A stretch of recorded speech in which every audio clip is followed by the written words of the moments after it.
안녕하세요 여러분.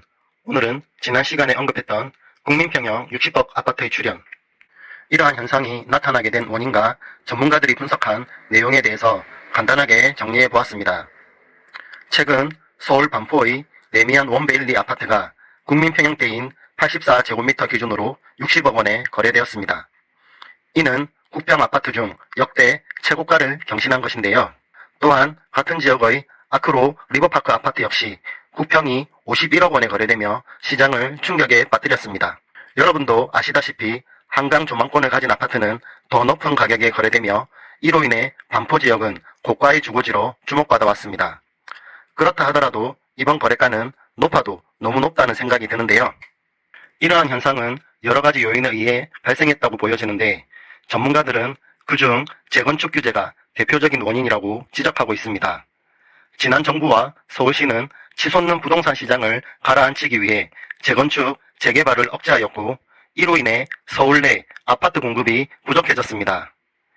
이로 인해 공급이 제한된 지역, 특히 한강변의 신축 아파트들이 높은 가치를 지니게 되었습니다. 이와 더불어 분양가 상한제와 재건축 초과이익 환수제 등의 여러 규제 또한 한몫했다고 판단했습니다.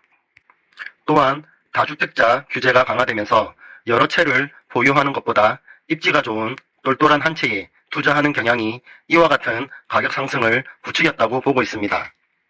마지막으로 부동산 투기를 억제하기 위해 서울 내 토지거래 허가구역으로 지정된 지역이 늘어났으나 이 규제에서 제외된 반포 지역으로 투자자들의 수요가 몰리며 가격이 더 빠르게 상승한 것으로 분석하고 있습니다.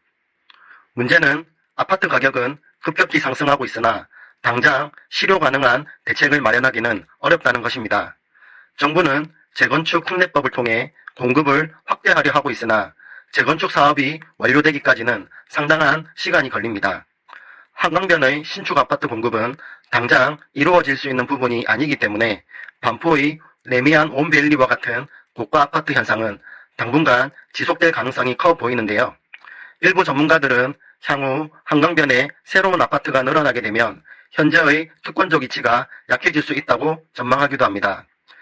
그리고 당장은 반포 지역을 토지거래 허가구역으로 지정, 투자자들의 수요를 막아 시장 가열을 억제시키는 정책이 나올 수도 있습니다. 오늘은 국평 아파트 거래가 60억 원이라는 미친 주제에 대해 다시 한번 생각해 보았는데요. 이렇게 드러난 모든 현상이 정부의 부동산 정책의 부작용 때문이라고만 할 수 있을까요?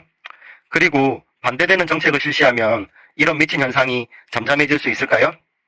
여러분은 이 현상에 대해 어떻게 생각하시나요? 어떻게 하면 미쳐 날뛰는 아파트 값을 잡을 수 있을까요? 여러분의 생각을 댓글로 남겨주세요. 오늘 영상이 마음에 드셨다면 구독과 좋아요, 알림 설정까지. 여러분의 구독과 좋아요는 영상 제작에 큰 힘이 됩니다. 그럼 다음 영상에서 만나요.